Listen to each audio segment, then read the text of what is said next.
en changeant uniquement le code qui entoure un modèle d'intelligence artificielle sans toucher au modèle lui-même. Des chercheurs ont mesuré un écart de performance de 6 fois sur le même test. 6 fois.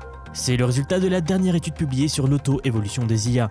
Et il y a quelques semaines, une équipe de Stanford et du MIT avait aussi publié un système capable de faire ces modifications-là tout seul, en boucle, sans intervention humaine. Le résultat a surpassé tout ce que les ingénieurs humains avaient produit manuellement. Le logiciel ne se contente plus d'exécuter des instructions, il va se réécrire lui-même, il va s'optimiser et il va devenir meilleur que ce que n'importe quel humain aurait pu concevoir à la main. Ce qu'il se passe depuis quelques semaines va transformer la manière dont chaque logiciel que vous utilisez va être conçu, dont il va être maintenu et dont il va être mis à jour. Oui, je le répète, bientôt les mises à jour de vos logiciels ne seront plus faites par des humains. Alors juste avant d'aller plus loin, il faut comprendre un concept qui est en train de devenir central dans l'industrie de l'IA dernièrement, ce qu'on appelle le harnais.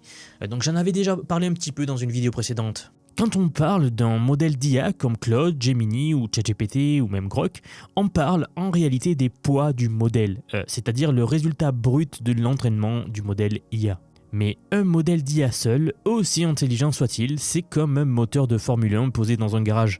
Il ne va nulle part sans le châssis, sans le volant, sans les roues, sans la transmission, etc. Vous l'avez compris, le harnais, c'est tout le code qui va entourer un modèle d'IA et qui lui dit quoi stocker en mémoire, quand aller chercher une information, comment écrire, comment exécuter du code, comment naviguer dans des fichiers, ça va tout lui dire. C'est ce qui transforme un modèle de langage brillant mais passif en un agent capable de travailler des heures sur une tâche complexe. Posez ce moteur de Formule 1 sur une remorque de jardin et il ne gagnera aucune course. Placez-le dans un châssis conçu par les meilleurs ingénieurs aérodynamiques et là, le même moteur devient imbattable.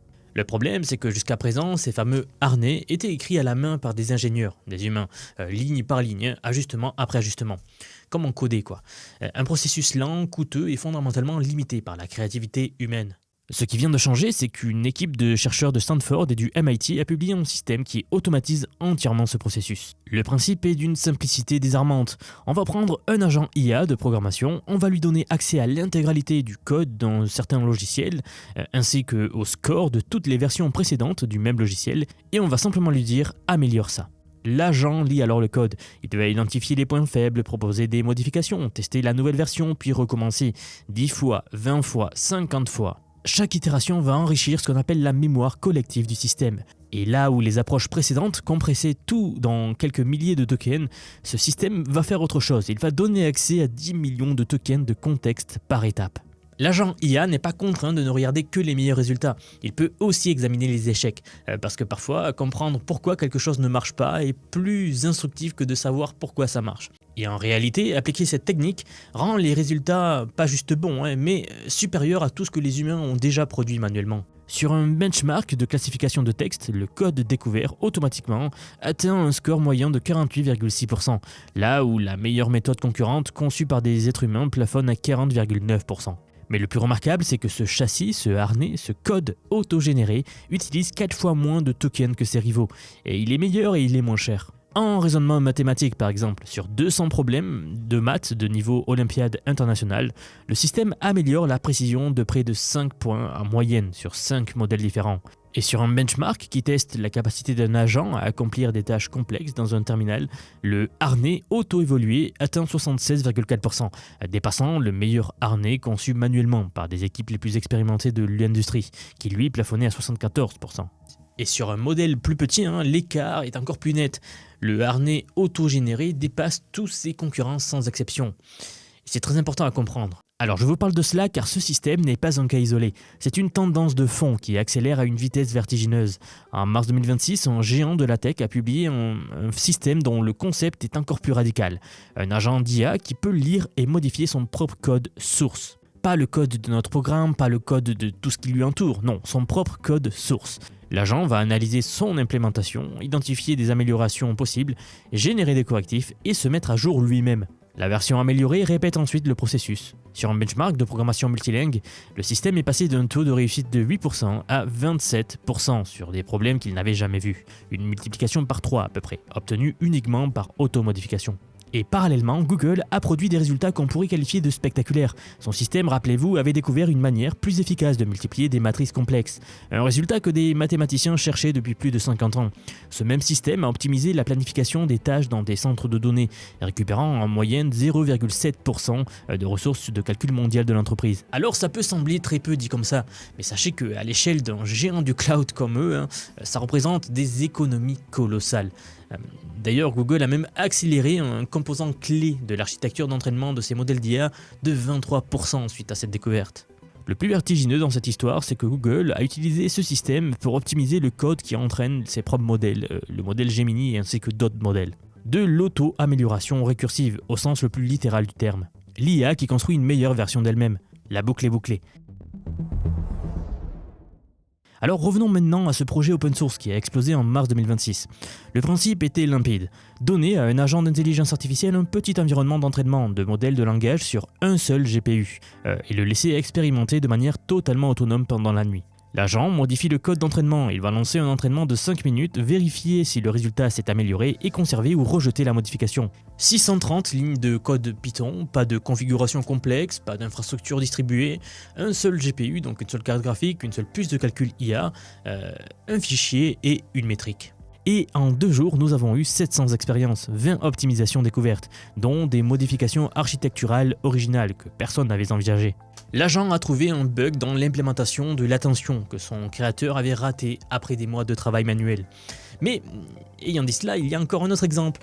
Par exemple, le fondateur de Shopify, donc l'une des plus grandes plateformes de commerce en ligne au monde, a appliqué la même approche à son moteur de template, qui est un composant critique qui fait tourner des millions de boutiques aujourd'hui. Il a donné l'instruction à l'agent IA d'optimiser la vitesse de rendu. Le lendemain matin, 93 commits automatiques avaient été poussés pendant la nuit sur le code original. Résultat, 53% plus rapide en rendu, 61% de réduction des allocations mémoire, sur un moteur mature, stable depuis des années, que personne ne pensait pouvoir améliorer significativement.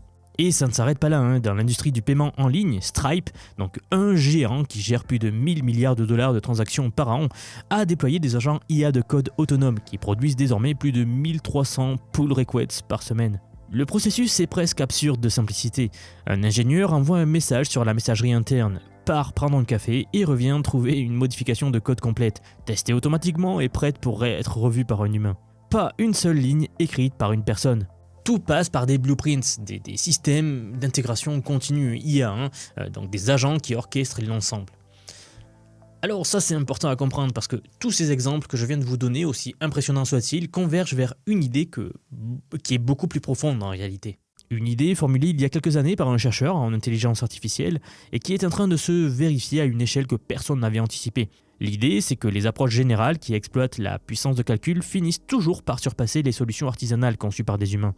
Toujours. Aux échecs, les systèmes qui ont battu les champions du monde n'utilisaient pas la connaissance des grands maîtres, ils calculaient plus vite et plus loin. Au jeu de Go aussi, le système qui a dépassé les humains s'est d'abord entraîné avec des parties d'experts. Puis, sa version suivante a éliminé toute connaissance humaine et s'est entraînée uniquement contre elle-même. Et elle était encore meilleure. En reconnaissance vocale ou en vision par ordinateur, le schéma se répète. Les réseaux de neurones qui apprennent par eux-mêmes finissent toujours par écraser les systèmes basés sur des règles écrites par des experts humains. L'exemple le plus parlant, c'est celui de la conduite autonome. Pendant des années, Tesla a combiné des réseaux de neurones avec du code écrit à la main, et il faisait les deux en même temps. L'IA d'un côté et le code humain de l'autre. Des règles explicites comme par exemple, si tu vois un panneau stop, arrête-toi. Des centaines de milliers de lignes de code. Et puis un jour, tout a été remplacé par un seul réseau de neurones de bout en bout, donc une seule IA, et il n'y avait plus de code humain.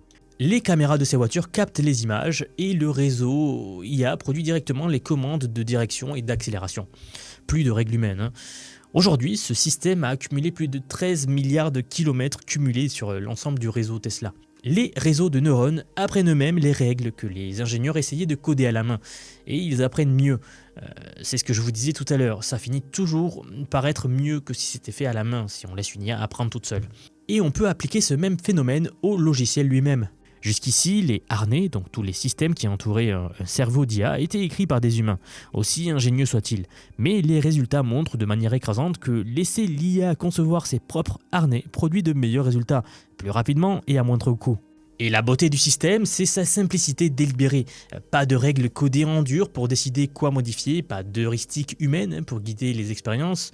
Non, on laisse l'agent IA décider. Et à mesure que les agents deviennent plus capables, le système qui les optimise devient automatiquement meilleur aussi, forcément. Et c'est là que les chercheurs de Stanford sont allés encore plus loin. Ils ont fait un test supplémentaire particulièrement révélateur. Ils ont pris les harnais optimisés sur 3 tâches spécifiques et les ont testés sur 9 jeux de données complètement différentes que le système n'avait jamais vus. Donc des domaines complètement nouveaux pour le modèle d'IA dont il n'avait aucune connaissance. Et le harnais auto-évolué a obtenu le meilleur score moyen, 73,1% contre 70,2% pour le deuxième. Ce n'est pas de la mémorisation, ce n'est pas du surapprentissage, c'est de la généralisation, et ça c'est un terme très important dans le monde de l'IA. Le système n'a pas simplement appris à être bon sur ce qu'on lui a montré, il a appris à être bon, point final. Et c'est cette capacité-là de généralisation, un terme très important dans le monde de l'IA, qui rend le phénomène vraiment disruptif. Quand un logiciel peut s'améliorer sur des tâches qu'il n'a jamais rencontrées, on n'est plus dans de l'optimisation, on est dans de l'émergence. Peut-être les balbutiements de ce qu'on appelle l'AGI. Et cette récursivité-là, ces couches d'amélioration empilées les unes sur les autres, créent un effet multiplicateur. Quand le modèle de base s'améliore, eh bien le harnais auto-optimisé en bénéficie immédiatement. Quand le harnais s'améliore, le système aussi qui optimise le harnais devient plus performant et c'est une boucle. Et quand ce méga système s'améliore, il produit des harnais encore meilleurs. Chaque couche amplifie les gains de la précédente. Les tokens dépensés la nuit à itérer sur des expériences automatiques ne sont pas du gaspillage, ce sont des investissements qui se composent. Et les résultats le prouvent, et sachant qu'on n'en est qu'au début. En fait, on rentre dans l'ère où le meilleur ingénieur aujourd'hui n'est pas celui qui écrit le plus de code, mais celui qui conçoit les meilleures boucles d'auto-amélioration et les laisse tourner. Alors, qu'est-ce que tout cela signifie concrètement ? D'abord que la consommation de tokens va exploser. Une grande partie de l'utilisation future de l'IA ne sera pas des humains qui posent des questions à des chatbots. Ce sera des agents qui vont brûler des millions de tokens pour itérer en boucle sur des problèmes, exactement comme ces systèmes qui tournent toute la nuit pour optimiser du code. Ensuite, que la frontière entre écrire un logiciel et l'entraîner est en train de disparaître.